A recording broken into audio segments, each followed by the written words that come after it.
Here. Great, perfect.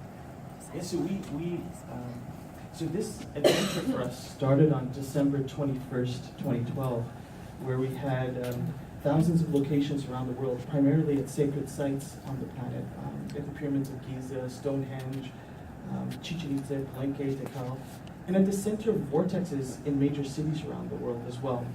So, there's an actual network of these sacred sites, and obviously the center of the cities. It's actually a grid around the planet, a grid of consciousness that we can activate.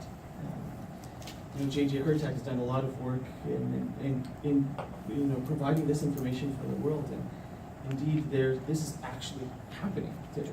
So what we do is we analyze all these events and figure out when there's a time where everyone's awake on the planet at the same moment, and then communicate to each of these organizations and say, will you take your group that's unifying here and align with the field or with all the other groups on the planet at the exact same moment? And it counts down to that exact same moment. And there's been some, amazing miracles that have happened.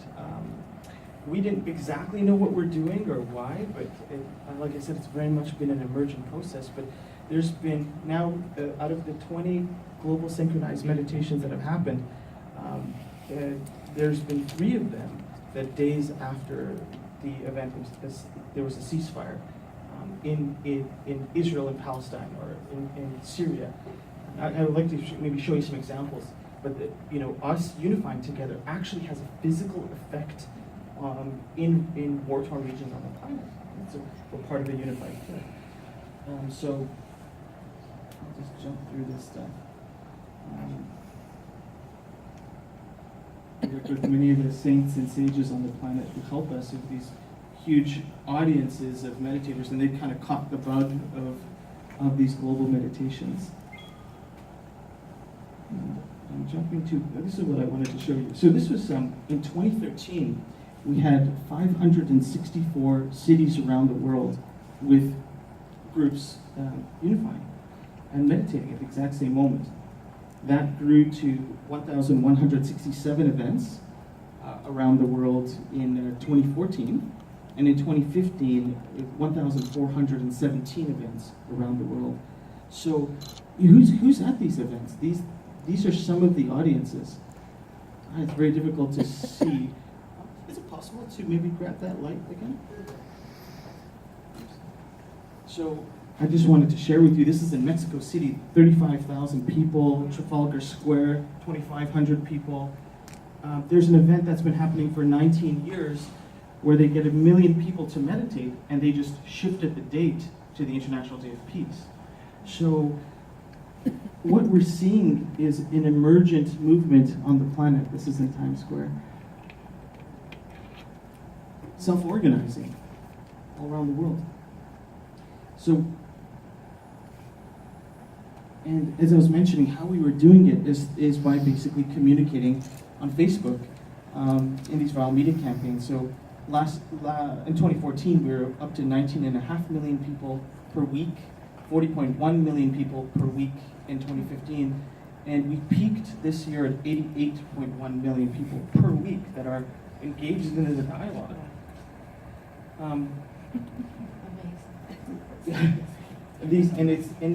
So fundamentally, it's not just individuals; it's all these organizations that are coming together, that are working together, that have been caught by this bug, that are each have a piece of this puzzle.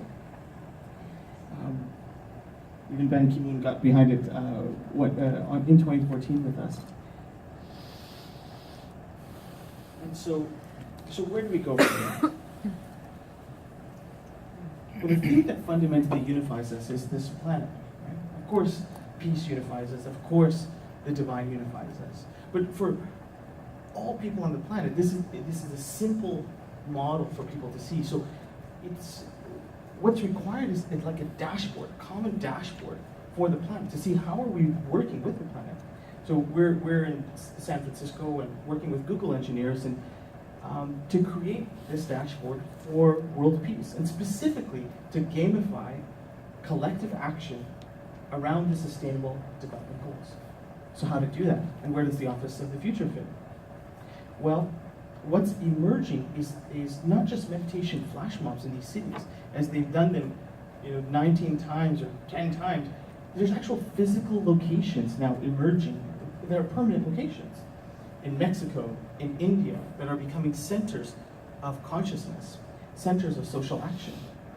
Well, what we realized is that in very short order, if we were to choose 100 of the major cities on the planet, or even 1,000 cities, and put the invite out to civil society to say, would you like to help coordinate and organize one of these locations, even underwrite them, we would see that happen very, very quickly. But what would be the function of these points? Well, here we are in New York at the United Nations.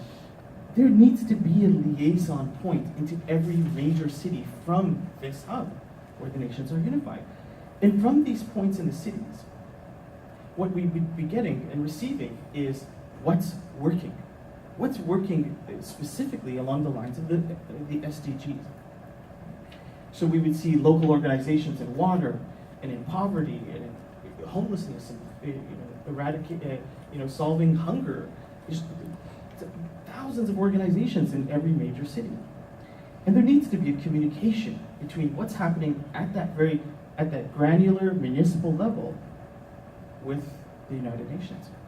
So, and furthermore, we need to see, if those goals are 15 years into the future, each of these, the goals are broken down into strategies, tactics, deliverables, schedules, milestones. As those are socialized and communicated in a way that's digestible for your average person, translated in multiple languages across the planet, as we get to engage, civil society gets to engage, they so desperately want to, we need to be able to see the progress that we're making, step by step by step together, and actually have an opportunity to celebrate those wins. And that's what an Earth Day and a Peace Day could be. What have we actually accomplished for the Earth? And this, we're living in historic times. This couldn't have happened 100 years ago, 50 years ago, even 10 years ago. The internet wasn't mature enough for this. We now have, media, we take it for granted, but media propagates across the planet so rapidly now. We are in a common mythos, a common story. And there's a feedback loop that's interactive. We actually feel like we have, now society feels like we have some impact on that story. We're not just being told it, we're actually getting to shape it. So our prayer and our vision that we're in service to is to see these offices of the future that help us, civil society, move towards that future that we want to see. To engage and participate with their actions, with their resources, financially and otherwise. And we're so honored to be here to engage in this historic moment with you. I'd like to show you one little last thing that's at the absolute cutting edge of Unified. As I was mentioning, there's these flash mobs that have been happening in meditations, but there's these permanent communities now, these cooperation circles that have emerged. And they literally self-organized. We didn't really propose them. It was proposed to us to say, we want to do this. So I'd like to show you, I'd like to wrap with that if I could. Do we have enough time? Yeah, it's like 2 minutes. Yeah? Okay, cool.